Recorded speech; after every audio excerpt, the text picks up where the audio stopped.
If you're anything like me, I know what it's like. You go on social media, you see other people's successes, you start comparing yourself, and then you get stuck in a cycle where you feel like, did I do something wrong, or maybe I'm behind in life. If that's you, I think I can help you. My name's Phil. I'm the elder millennial. Today I want to talk about comparison, how it can rob you of your joy, and what you can do to break out of that cycle. We've all heard the term, the fear of missing out, FOMO. They used to call it keeping up with the Joneses, I think. And in today's world, that is a real problem. It's become toxic. Part of the reason it's so big is because social media gives us a window into everything. It shows us our friends and our family, and it's a great way to connect with people, but it also shows you people you don't know and you have no ties to. At the same time, you're always seeing the highlight reel of what is going on. You're seeing your friends and your family at their best times for the most part. You're seeing things that they're accumulating. And it's human nature to want to show things off. When you begin to compare yourself to others is when things really start to take a negative turn. And you can find yourself in a toxic situation where you compare yourself to others and you feel this cycle of depression kind of setting in. Unfortunately, FOMO is a real thing. Something even I deal with. At the same time, I found there's some ways to keep myself grounded and outside of that cycle, because it can really get you depressed. I know it's a problem in society today. It's the reason driving why the number one aspiration of young people coming out of high school and college today is to be a social media content creator. In reality, very few of those people are actually creating something that's good and contributing to society. And I have no problem with people sharing their message. I'm doing that right now. But the problem I find is that the reason they're doing it is because they've seen people on social media going on these aspirational trips, having these things, flying in private jets. Some of these people they don't know and they'll never meet.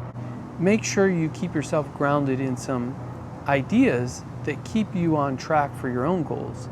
And there's a few things that I've done to kind of help keep myself in line with reality and keep myself away from that cycle where I'm chasing something that is really a phantom goal in my life. So first thing you have to recognize is that it's okay to compare yourself, but make sure you're comparing yourself to yourself. That's the first step in kind of staying on track. Second of all, keep in mind social media and a lot of things in life, you're seeing a highlight reel. You're seeing people at their best. You're seeing their achievements. You're not seeing the hard times. You're not seeing the fights. You're not seeing the hard work. You're not seeing the years of struggle that someone might have put in. You're not seeing the history there. All you're seeing is the results in most cases. And so it's easy to compare yourself and then you say, why don't I have that? In starting this channel, a perfect example of that is around the time I started this channel, I was kind of tracking a couple other content creators who began at the same time. And a few of them overnight, seemingly with no reason, took off. Now, I've been working in television my whole life, so I understand the basics of good video and good television, understand what good scripts are, I understand what good content is. And of course, I'm still learning, but I compared myself to those others and I thought, I think I'm doing a better job than them. What's different? You know, why not me? And I started to get into this trap. And I realized that I'm getting stuck in a game that I shouldn't be playing. And that is comparing myself to others. So what I had to do was take a step back and say, I'm not going to compare myself to others, at least in a toxic way. I'm going to compare myself to myself. And I'm going to start to make improvements based on that. So here's a couple things, a couple of easy things that you can do to stay out of the cycle of comparison that can really cause a toxic cycle and can take away your joy. So I've kind of put together a little bit of a list here of how we can win, how we can kind of beat this system. First of all, I want you to keep in mind that there are people out there who would give anything to be in your shoes right now. They would give anything to be in your situation. You know, think about like a weight loss goal that somebody might have. You know, where you're at right now physically might be someone's dream weight. It might be somebody's dream health. And that could apply to any situation. It could be what house you live in or the home that you're in, the situation, even with all your problems, with all your faults, all your issues, there are people out there who would give anything to be in that situation. That perspective is so incredibly important to keep. Just remembering how good you have it and how you should be grateful for the things that you have, and to stop comparing yourself to others, because in reality there are people out there who would give anything to be in the situation that you're in. The next thing I want to share with you is that the key to living intentionally is knowing your plan and your purpose, and not allowing an unwanted aspiration to become your aspiration. In other words, you might see something on social media that someone else has, and all of a sudden you want that, but it might not really be what you wanted. Be careful, because there's some tricky ways of advertisement going on out there. Aspirational things sometimes are good to dream about, sometimes they're good to have a goal, but at the same time, if they're not really what you want, if they're not really what you're going for, don't let somebody else sidetrack you and rob you of your aspiration because you're aiming for something that's realistically unattainable. You know, there's certain cars I've always wanted, and I have a wonderful car. I'm so grateful for the one that I have, but you know, there's cars out there that everybody looks at, supercars, and they're like, man, I would really love that. Then I see people out there who get them. And it's easy to allow that to almost infect you to become your goal, to become your aspiration. But what you have to keep in mind is you may have a whole different set of goals that encompass everything. Don't let that one thing that you're comparing yourself to become your goal. That could be somebody else's goal. Don't let it rob you of your goals, because your goals could be that thing in time, but you might be jumping a couple steps in between.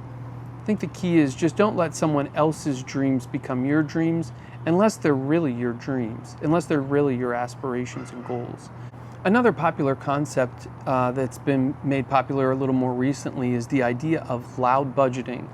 And that is where you're telling people no, but you're telling them no not because you can't afford something.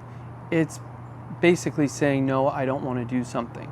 And it's a way of saying no to lifestyle creep without looking like you're struggling. And I think that's an interesting idea. I may have done that kind of more naturally throughout my life. But if you're out there and you're looking for a solution in how to say no in social situations where you know you can't afford something, and you really want to be a part of something, but you don't want to just say, no, I don't have the money for that. One of the methods is to say, no, I just really don't want to. And what you're saying is that you don't want to because you don't want to get off track. You don't want to leave your plan. And that's perfectly fine. And part of staying in check and staying on track for things is learning to say no. That's a very important element. This is just a way to say no that's a little more socially acceptable. But I think the important thing is going into a situation knowing you have a plan.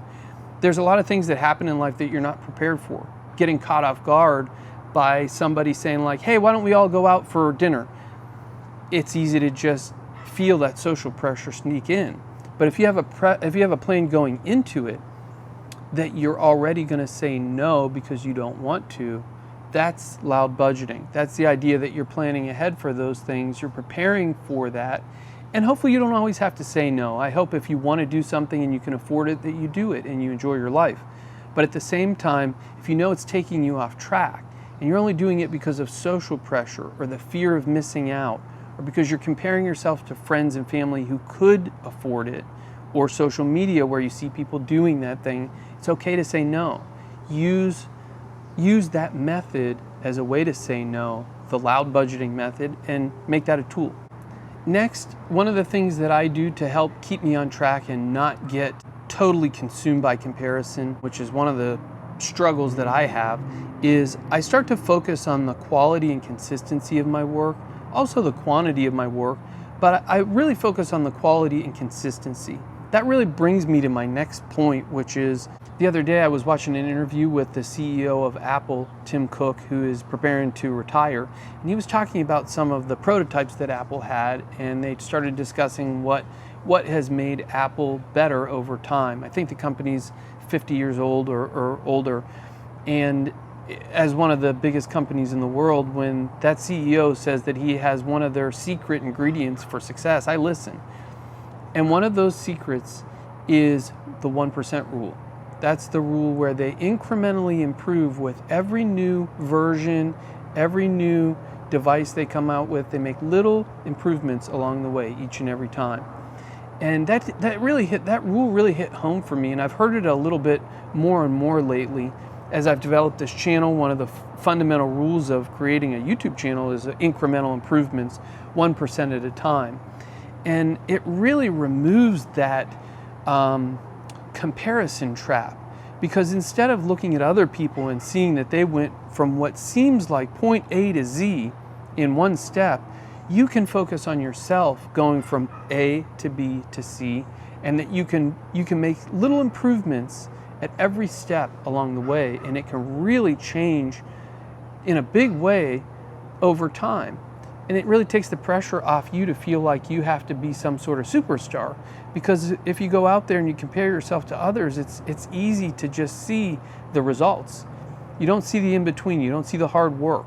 And it's something that I'm really still working on in my own life, is that it's easy to look out there and see other people and not realize that they've put in that 1% improvement one step at a time, and incrementally they've been improving, and you just don't see it sometimes. But I thought about it, and it's one of the largest companies in the world, Apple, and that has been one of the keys to their success, is incremental improvements one step at a time. When you take all those steps and you combine them, all those keys, you can find yourself in a situation where you have the tools to be successful. And instead of comparing yourself to others, you can compare yourself to yourself. You can make those 1% increments, and you can really find yourself in a way better situation than you're currently in. I hope that helps you. I genuinely hope that that is something that you can take with you right now and today and start making an adjustment in your life and feel better.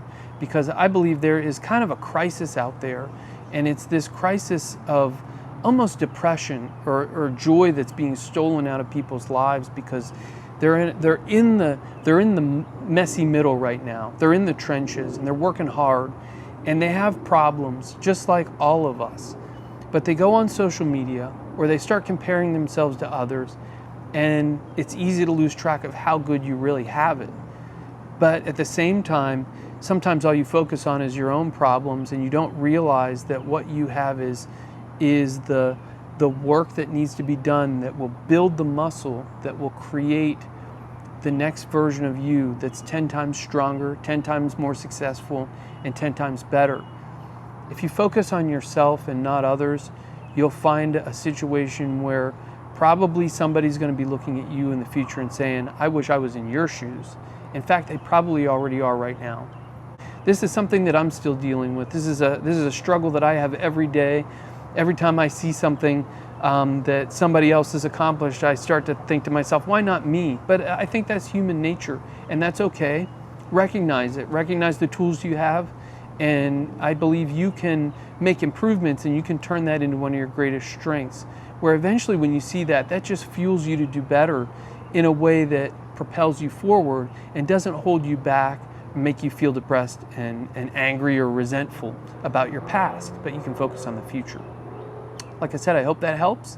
If it has, drop me a comment, let me know how it's helped you.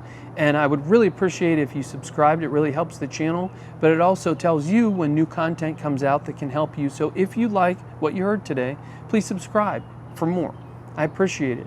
And I also appreciate all of my subscribers out there that are watching right now. I genuinely thank you for being a subscriber, and I appreciate you on this journey. And I hope if you have things that you would like to hear from me, or you have a topic that you want to discuss or you want to hear from me on, please drop it in the comments. I would love to know what that is, and I'd be glad to address it. We cover different things on this channel, but we mainly focus on issues of faith, family, personal finance, and other things as well. But we try and keep it on those things because I believe those three things kind of build the table of your life, and every one is a leg.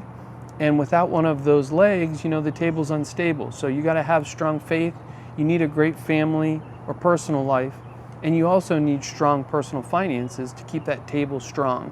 And I believe that's how we can change our generation, is to focus on improving those things. So thank you for watching. Thank you for being a subscriber. And let me know what you think. Have a great day.